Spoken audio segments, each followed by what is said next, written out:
Hello everybody!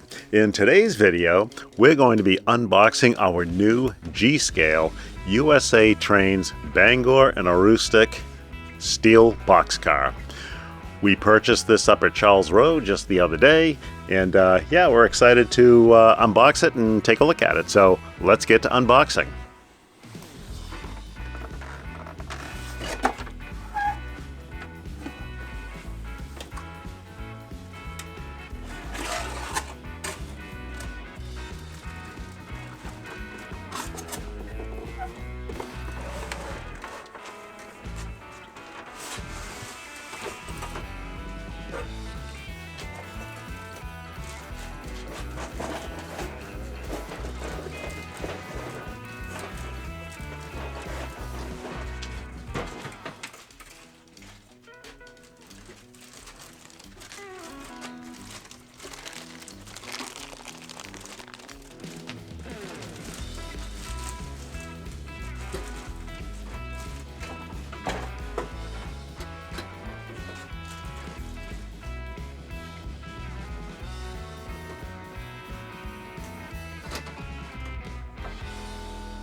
Alright, so that was pretty quick. It was a pretty easy unboxing here. We'll take a look at this car in some detail here, but while we're at it, also in the box are some parts that we need to assemble here. Now, we've assembled a couple of these USA Trains boxcars, and so if you watched our previous videos, the most recent one we did was the Boston and Maine Uncle Sam's coffee car. We just did that maybe a month or within the last couple months. But anyway, if you watch that video, you know that with these USA Train cars, there's a little bit of assembly here. You have to put the ladder rungs that are on the side of the boxcar on. You got the brake wheel and a couple of other details. So we'll show you how to put a couple of those things on, and then we'll just finish it up and then rejoin you after we get the whole thing assembled.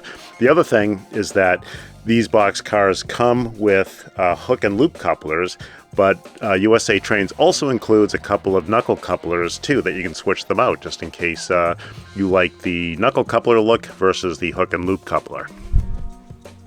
Alright, so taking a look at the car here, this is all plastic construction. It's about 18 inches long from coupler tip to coupler tip. And this car cost $55.95. It's not the top tier box car. They have more expensive ones like that. The Uncle Sam's coffee reefer that we bought before, and we reviewed a couple like within the past couple months. You know, that car is similar in dimensions or whatever, but it's got that beautiful artwork on it. And the USA Trains, some of those box cars, really have just beautiful paint jobs. Those ones are around $68.95. So this is probably the cheapest of the box cars, but it still looks terrific. It's, again, like I said, all plastic construction. The only moving part on this, or the only operational part, is the door here. Slides open, and if you look inside here, you can see there's a little detail there of the planked floor inside the boxcar, so that's kind of cool. Otherwise, it's got some nice markings on it. So we're up here in the Northeast, as the name of our channel might indicate, and so we try to run the regional operators around here. So the main one that we kind of gravitate toward is the Boston and Maine Railroad, and so this one here is Bangor and Aroostook Railroad. It's not Boston and Maine, but it's right up here in the Northeast, and so this car was just kind of a natural one for us to get. So as long as I'm over here on this side of the car, we'll just point that out. They got the nice logoing here, Bangor and Aroostook Railroad serving northern Maine. It's got the markings here of the weight capacities and things like that. A lot of nice detail here as far as the markings on it. And on the door here, you've got the markings that says close and lock door before moving car. And then the BAR over here with the car number, and again, some more specifics here as far as car dimensions and things like that. The detail here has got beautiful bolt work or rivet work along these bracings and steel or mock steel. Again, this is plastic construction, but you've got the mock steel panels there with the bolt work. Just a beautiful looking car. And then below here on the trucks, you've got the springs and you know, the trucks here down here, so you get a little bit of detail down there. And then you can see here, we'll take a look at the top, but the roof is silver. So yeah, let's give it a turn.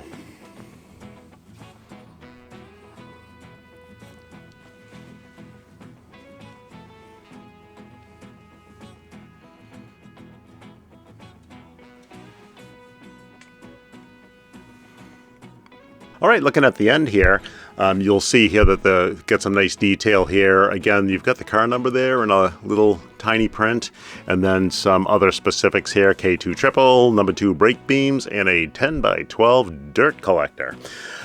Yeah, so again, the bolt work and the details kind of carry over here.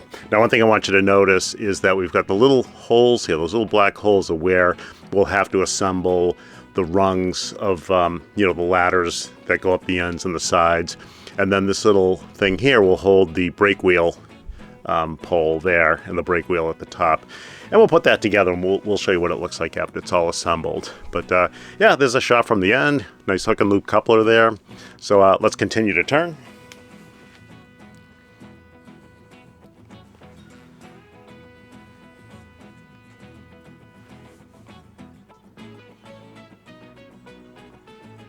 All right, looking at this side here, this opposite side is identical to the other side. So we don't need to spend a lot of time here, but again, just to give you a look at all the different sides here. Let's give it another turn.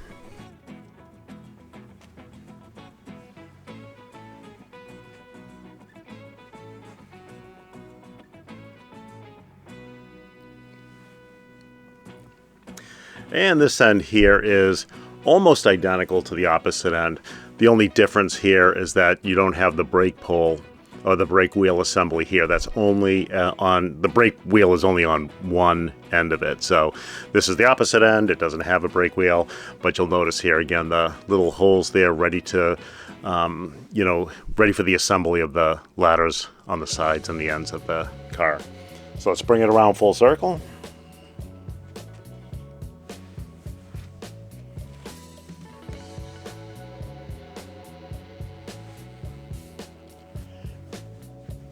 All right, and we've completed our turn here. And again, you'll notice over here, those same holes, you know, again, just to, in case you were just wondering what those were, we'll throw those ladders on there and again, give it another spin. But let's take a quick look at the top and the bottom.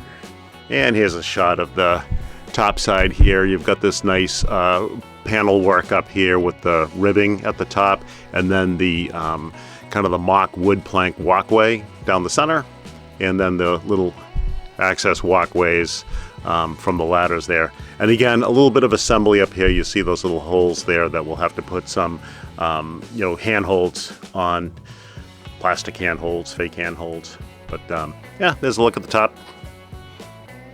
All right, looking at the bottom here, you got some pretty good detail down here. You've got some framework down here, little center beams and some, you know, some cross beams here.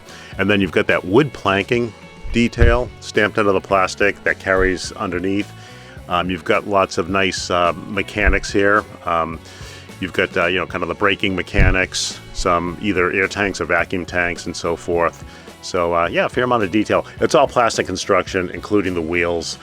There's no need for connectivity here. There's no electrical stuff going on here like lighting or anything like that.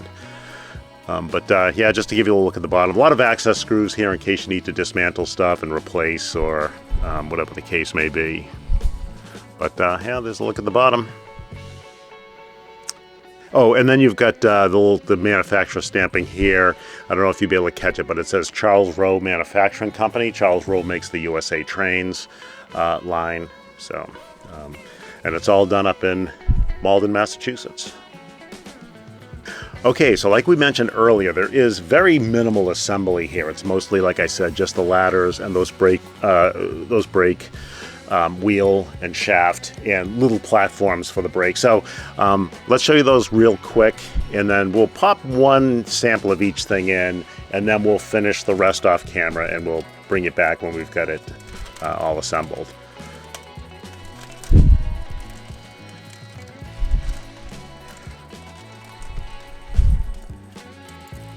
So there's a whole bunch of ladder rungs here. Nice thing about the packaging here is that they always include extras. So I think we even have some rungs left over from the Uncle Sam's Coffee. I think we have a few black rungs left over from there. So we always have a few hanging around just in case they break off or whatever, because they are kind of delicate. So there's a couple different sizes here on the tree. These are kind of the narrow ones that I believe go on the ends, but we'll put those together and figure that out. And then there are some wider ones that go, there's two widths of the rungs. So yeah, so there's those. We'll just cut those off the trees and put them in. And then you've also got the brake work here. And that's in a little separate thing here for the brake wheel and shaft.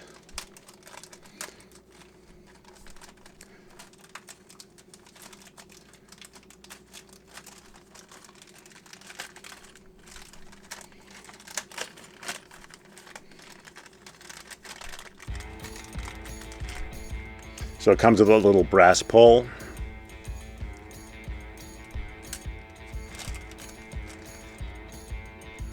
Oh, and there's the step-ups from the bottom of the box car. Those go on the sides. There should be 4 of those.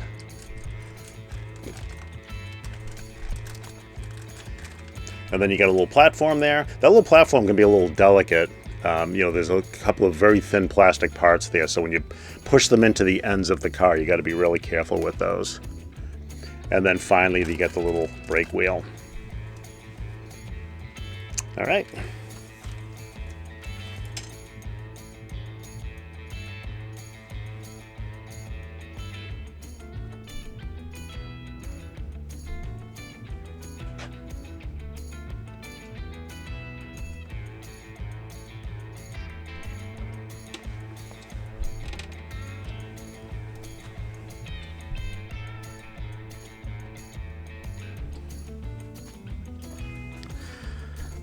Now, when doing this, we found that you don't really need glue. These things hold in with tension and friction pretty well. We don't usually like to we typically don't like to use glue if we don't have to, because there's always the chance of that, like overspill and all that stuff. Spill out and it gets shiny and kind of messy looking. So these pretty much hold by themselves. So.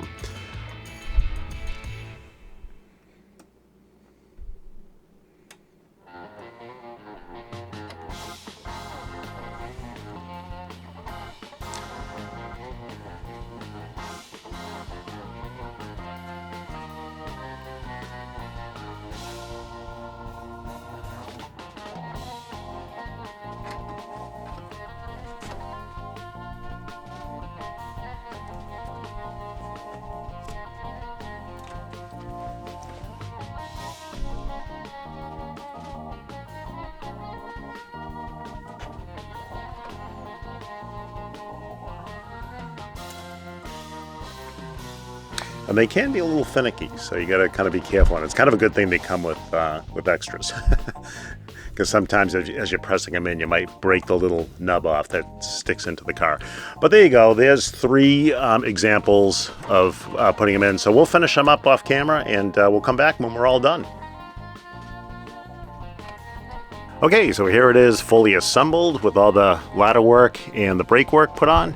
So you can see here all the rungs and so forth. So yeah, let's give it a spin so you can see all of the details that it comes with those parts. You can see the footholds way at the bottom there, or the footsteps or the step-ups.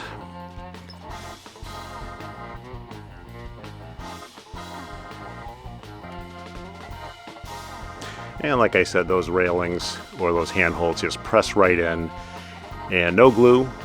They just hold in by friction.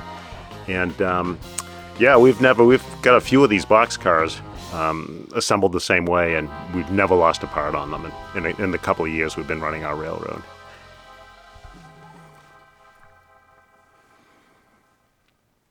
And here comes the brake wheel end. You can see once you put the platform on, the brass pole, you put the wheel on top of the brass pole, then just drop the whole assembly down, and it's loose. It just spins, and you can take it out if you want to, but yeah, that's how it goes in.